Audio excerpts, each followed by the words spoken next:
So dear friends, ఈ వీడియోలో మనము రెన్యువల్ ఏ విధంగా చెయ్యాలి అనేది నేర్చుకుందాము. అయితే ఇప్పుడు ఈ వీడియో ఏదైతే చూస్తున్నామో, సో ఇందులో మన మెంబర్ నాన్ విఐపి మెంబర్ అండి. Non VIP member. So VIP మెంబర్కి నాన్ విఐపి మెంబర్కి డిఫరెన్స్ ఏంటి అంటే, సో విఐపి మెంబర్ అంటే సో ఎవ్రీ మంత్ $20 పే చేసే వాళ్ళను విఐపి మెంబర్ అంటారు. సో ఎవ్రీ మంత్ అంటే ఈ $20 ఎవరైతే పే చేయరో వాళ్ళని ఏమంటారు అంటే, సో నాన్ విఐపి మెంబర్ అంటారు. ఓకేనా? సో నేను ఒకసారి ఇక్కడ స్క్రీన్ మీద టైప్ చేస్తా. మీరు అంటే ఎవరైనా కొత్తగా ఈ వీడియో చూస్తే కనుక సో వాళ్ళకి ఇంకా బాగా అర్థం కావడానికి.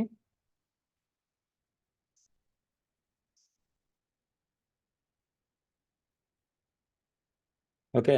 సో విఐపి మెంబర్ అంటే ఎవరు $20 మంత్లీ పే చేసే వాళ్ళను విఐపి మెంబర్ అంటారు. ఓకేనా? Right.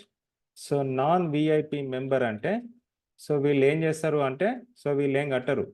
So no payment per month. So వాళ్ళు ఏం ఎక్స్ట్రా కట్టరు. సో వీళ్ళని నాన్ విఐపి మెంబర్ అంటారు. సో ఇప్పుడు మనం చూసే ఏదైతే అకౌంట్ ఉందో ఇది నాన్ విఐపి మెంబర్ అకౌంట్ ఇది. ఓకేనా? సో నాన్ విఐపి మెంబర్ కాబట్టి సో ఆయనే డబ్బులు కట్టేది, ఎక్స్ట్రా డబ్బులు కట్టేది పర్ మంత్ అనేది ఏం లేదు. రైట్. సో ఇప్పుడు నాన్ విఐపి మెంబరు సో ఎట్లా రెన్యువల్ చేస్తాడు, సో ఏ విధంగా రెన్యువల్ చేస్తాడు అనేది ఈ వీడియోలో మనం చూద్దాం. రైట్. అయితే సో ఫస్ట్ ఆఫ్ ఆల్ ఇక్కడ మీరు లాగిన్ కావాలి. So dec.ft.capital/user/login. సో ఇక్కడ మీ యొక్క అవర్ ఫ్యామిలీ యూజర్ నేము లేదంటే మీ యొక్క ఈమెయిల్ అడ్రస్, మీ పాస్వర్డ్ టైప్ చేయండి. టైప్ చేసి మీరు లాగిన్ కండి. ఓకే. సో లాగిన్ అయిన తర్వాత సో మనకి బ్యాక్ ఆఫీస్లోకి వెళ్తాము. దీనికి 2FA కోడ్ లేదు కాబట్టి సో ఈ విధంగా మనకి బ్యాక్ ఆఫీస్లోకి ఎంటర్ అవుతాము. సో ఇక్కడ మనకి ఆల్రెడీ డిపాజిట్ వాలెట్లో కొంత అమౌంట్ అనేది బ్యాలెన్స్ ఉందండి, గుర్తుపెట్టుకోండి. ఇక్కడ చూడండి. సో ఆల్రెడీ సో ఆయన ఏదైతే సో రెన్యువల్ కోసము ముందే కొంత అమౌంట్ను పెట్టుకోవడం జరిగింది. రైట్. తర్వాత ఒకసారి మనం క్యూబ్స్లోకి వెళ్ళి చూద్దాం. సో ఇది మనకి గ్రాఫ్, ఇది లేటెస్ట్ ఆర్బీఐ స్టాటిస్టిక్స్. ఈయనకు పర్ డే ఎంత వస్తుంది అంటే $1,172 వస్తూ ఉన్నాయి. అయితే కొన్ని ఆల్రెడీ ఎక్స్పైర్ అయినాయి కదా, సో అందుకని చెప్పి కొంత అమౌంట్ తగ్గింది. ఓకే. రైట్. సో ఇప్పుడు క్యూబ్స్లో ఎంత ఉన్నాయి? $49,000 ఉన్నాయి. సో టోటల్ రెంట్ $2,697 ఉన్నాయి. ఇప్పుడు నేను క్యూబ్స్లోకి వెళ్తున్నా. సో ఇది క్యూబ్ నెంబర్ 12697. సో ఇవి. సో ఇప్పుడు ఈ రోజు 1వ తారీఖు కాదు, మరి ఈ రోజు 15వ తారీఖు కాదు, కాబట్టి మనము విత్డ్రా చేసుకోవడానికి అవకాశం లేదు. ఓకేనా? సో ప్రతి నెల 1వ తారీఖు 15వ తారీఖు మాత్రమే మనము ఈ యొక్క క్యూబ్ నెంబర్ 1లోకి వెళ్ళి అంటే రివార్డ్స్ క్యూబ్లోకి వెళ్ళి మనము అమౌంట్ అనేది విత్డ్రా చేసుకోవచ్చు. విత్డ్రా చేసుకుంటే మీకు డిపాజిట్ వాలెట్లోకి వస్తుంది కదా. రైట్. సో మన ఈసారి ఏం చేసిందంటే మొన్న జూన్ 1కి, ఓకే, సో ఈరోజు జూన్ 12 అండి. సో జూన్ 1కి అంటే ఈ నెక్స్ట్ 2 వీక్స్‌ల ఏవైతే ఫ్యామిలీ ఎన్ఎఫ్టీస్ ఎక్స్పైర్ అవుతున్నాయో వాటి క్యాలిక్యులేషన్ ప్రకారంగా $627 ఇక్కడ మనకి డిపాజిట్ వాలెట్లా వదిలేసిండు. రైట్. సో ఇప్పుడు నేను రెంటెడ్ ఫ్యామిలీ ఎన్ఎఫ్టీస్కి వెళ్తున్నా. రైట్. సో ఇప్పుడు నేను రెంటెడ్ ఫ్యామిలీస్ ఎన్ఎఫ్టీస్కి వెళ్తున్నా. సో ఇక్కడ చూడండి. సో మనకి 51 ఎన్ఎఫ్టీస్ ఎక్స్పైర్ అయినాయి. 51 ఎన్ఎఫ్టీస్ ఎక్స్పైర్ అయినాయి. సో 51 ఎన్ఎఫ్టీస్కి ఆ అమౌంట్ అనేది వదిలేసిండు. సో ఇక్కడ మనకి మాన్యువల్ రెన్యువల్ అని ఒక బటన్ వచ్చింది. సో యాక్చువల్గా మనకి ఈ యొక్క మాన్యువల్ రెన్యువల్ ఏదైతే ఉందో అంటే నాన్ విఐపి మెంబర్ ఉన్నారు కదా, సో నాన్ విఐపి మెంబర్స్కి 3 days టైం ఉంటుందండి. ఓకే. 72 గంటల టైం ఉంటుంది. సో 72 గంటల టైం లోపల మీరు దాన్ని ఎన్ఎఫ్టీస్ని రెన్యువల్ చేసుకోవచ్చు. అయితే ఇక్కడ మరి 51 ఎన్ఎఫ్టీస్ రెన్యువల్ చేసుకోవడానికి ఎంత అమౌంట్ అవుతుంది అనేది ఇక్కడ చూద్దాం. రైట్. అయితే సో ఇక్కడ మీరు గమనించాల్సిన విషయం ఏంటి అంటే, సో న్యూ ఫ్యామిలీ ఎన్ఎఫ్టీ అయితే కనుక దాని కాస్ట్ ఎంత అంటే $24 అండి. ఓకేనా? సో అదే రెన్యువల్ చేస్తే కనుక రెన్యువల్ ఫ్యామిలీ ఎన్ఎఫ్టీ అంటే చేస్తే కనుక సో మీకు అది ఎంత అంటే $12 ఛార్జ్ చేస్తుంది. అర్థమైందా? $12 ఛార్జ్ చేస్తుంది. అయితే న్యూ ఫ్యామిలీ ఎన్ఎఫ్టీకి న్యూ ఎన్ఎఫ్టీకి డిఫరెన్స్ ఏంటి అంటే, సో న్యూ ఫ్యామిలీ ఎన్ఎఫ్టీ అయితే మీకు 9 days వెయిటింగ్ పీరియడ్ ఉంటుంది. సో మీకు 10th డే నుంచి సో మీకు $2 చొప్పున మీకు అమౌంట్ అనేది పర్ డే ఇస్తుంది. ఓకేనా? అదే రెన్యువల్ ఫ్యామిలీ ఎన్ఎఫ్టీ అయితే so no waiting period. So first of all waiting period అనేది లేదు. No waiting period. సో ఇమ్మీడియట్గా నెక్స్ట్ డే నుంచి $2 చొప్పున పర్ ఎన్ఎఫ్టీకి ఏమవుతుంది? సో అమౌంట్ అనేది జనరేట్ అవుతుంది. ఓకేనా? సో ఇదండి విషయం. ఈ డిఫరెన్స్ మీకు అర్థమైంది కదా? Right, okay. అయితే ఇప్పుడు మనకి 51 ఎన్ఎఫ్టీస్ ఎక్స్పైర్ అయినాయి కదా. సో 51 ఎన్ఎఫ్టీస్, మరి 51 ఎన్ఎఫ్టీస్కి ఎంత అవుతుంది అంటే, సో 51 ఎన్ఎఫ్టీస్ ఇంటూ సో $12 చొప్పున మనం కౌంట్ చేసుకోవాలి. కౌంట్ చేసుకుంటే ఎంత అవుతుంది ఇక్కడ చూడండి. సో 51 ఎన్ఎఫ్టీస్ ఇంటూ $12 చొప్పున మనం కౌంట్ చేస్తే $612 అవుతుంది.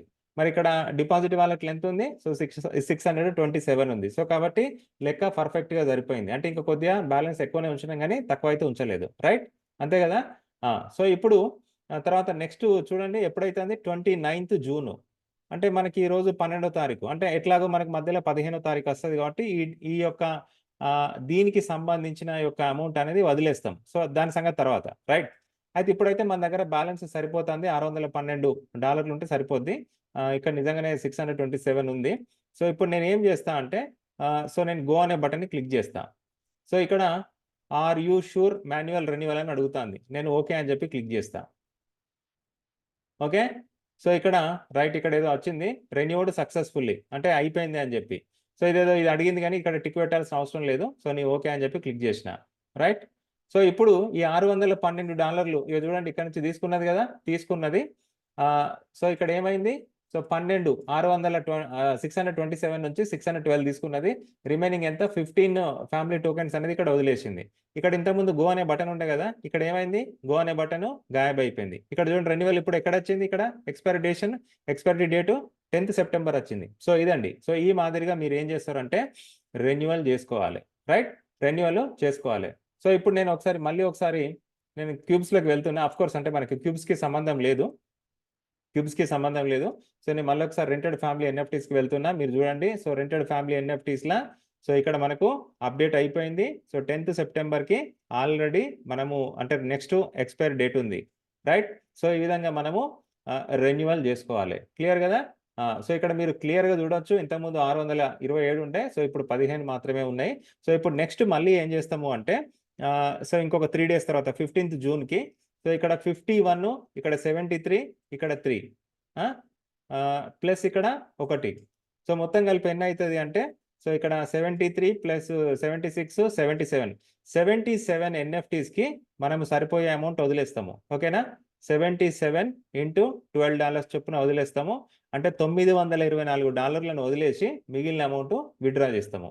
రైట్, $924 వదిలేస్తాము. సపోజ్ ఫర్ ఎగ్జాంపుల్ ఇక్కడ క్యూబ్స్లో ఎంత ఉంది అమౌంట్? సో చూడండి, సో 2697 ఉంది కదా. సో నేను రఫ్గా కొద్దిగా ఎక్కువనే వదిలేస్తా. సో 1000 వదిలేస్తా. నేను 1000 వదిలేస్తే అంటే ఇక్కడ మొత్తం విత్డ్రా చేస్తా. 2697 మొత్తం విత్డ్రా చేస్తా. సో దీనిలో $1000 డిపాజిట్ వాలెట్లో ఉంచుతా. రిమైనింగ్ 1697 ఏం చేస్తా అంటే న్యూ ఎన్ఎఫ్టీస్ పర్చేజ్ చేస్తా. 1697 డివైడెడ్ బై 24 కదా, చేస్తే ఎంత అవుతుంది? ఇంకొక 70 ఎన్ఎఫ్టీలు కొత్తగా ఉంటా. సో ఇక్కడైతే డిపాజిట్ వాలెట్లో 1000 ఎఫ్టీ అనేది అట్లనే వదిలేస్తా. ఓకే, సో ఎందుకు అంటే, సో మళ్ళీ రేపు పొద్దున ఎప్పుడైతే ఎక్స్పైరీ డేట్ ఉందో 29th అంతే కదా. సో 29th చూడండి, 29th జూను. సో ఇవన్నీ కూడా నేను రెన్యువల్ చేసుకుంటా.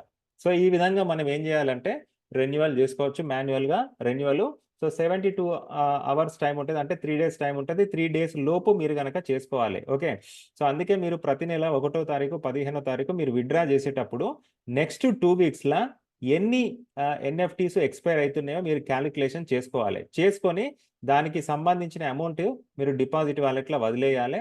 సో వదిలేసిన తర్వాత ఏ రోజు అయితే ఎక్స్పైర్ అవుతుందో ఆ రోజు మీరు ఇట్లా గో అనే బటన్ క్లిక్ చేసి మీరు రెన్యువల్ చేసుకోవాలి. ఓకే, సో ఇంతకుముందు చాలా మంది ఏంటంటే 1వ తారీఖు 15వ తారీఖు మాత్రమే our family bank office account open చేసుకుని విత్డ్రా చేసుకొని పర్చేజ్ చేసేవాళ్ళు. ఇప్పుడు అట్లా కాదు. సో ఏ రోజు అయితే మీకు ఎక్స్పైర్ అవుతున్నాయో ఆ రోజు మీరు జాగ్రత్తగా నోట్ చేసుకోవాలి. లేదంటే గూగుల్ క్యాలెండర్ ఉంది కదా, గూగుల్ క్యాలెండర్లో మీరు రిమైండర్ పెట్టుకోండి. ఆ రోజు ఖచ్చితంగా ఓపెన్ చేసుకొని మీరు రెన్యువల్ చేసుకోవాలి. లేకపోతే ఏమవుతుంది అంటే మీ ఎన్ఎఫ్టీస్ ఎక్స్పైర్ అవుతాయి. సో డియర్ ఫ్రెండ్స్ ఇది చాలా ఇంపార్టెంట్. సో కాబట్టి ఇంతకుముందు నేను 1వ తారీఖు, 15వ తారీఖే నేను విత్‌డ్రా చేసుకొని నేను రీపర్చేజ్ చేసినా అంటే కుదరది. సో ఖచ్చితంగా మీరు మధ్యలో ఓపెన్ చేసుకొని చూసుకోవాలి. ఒకవేళ ఏ రోజైతే ఎక్స్‌పైర్ అయితున్నాయో ఆ రోజు కంపల్సరీగా మీరు గూగుల్ క్యాలెండర్‌ల మీ యొక్క మొబైల్ ఫోన్‌లో గూగుల్ క్యాలెండర్ ఉంటది. ఫ్రీ అది. సో దాంట్లో మీరు రిమైండర్ పెట్టుకొని సో ఖచ్చితంగా ఆ రోజు ఓపెన్ చేసి మీరు రెన్యువల్ చేసుకుంటే చాలా మంచిది. ఓకే.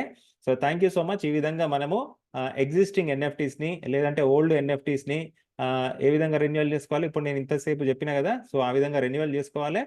తర్వాత ఇప్పుడు నేను ఏదైతే చెప్పినా ఇవన్నీ ఇన్‌స్ట్రక్షన్స్ అన్నీ మీరు ఫాలో అవ్వాలి. ఓకే. సో ఈ వీడియో మీకు నచ్చినట్టయితే లైక్ చేయండి, కామెంట్ చేయండి, షేర్ చేయండి.